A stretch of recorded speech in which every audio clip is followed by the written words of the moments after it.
তো গাইস এতিয়া গৰম দিন পৰিছে কি কব আপোনালোকৰ সালা মুটু না আগু লাগি গলেগে এই চক আমাৰ মা বৌ বহি আছে গৰমত এতিয়া এইটোৱে দিন আমি ইয়াত বহি থাকিম তো এনেকুৱা পানী খাব লগিয়া আছে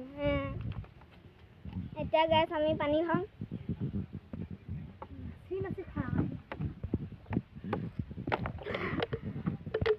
स्वादी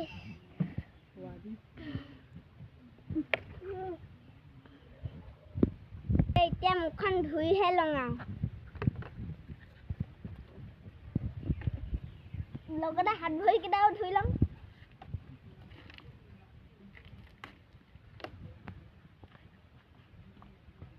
হ'ব গাইস পানী বটল খালি এইখিনিনো কি কৰিম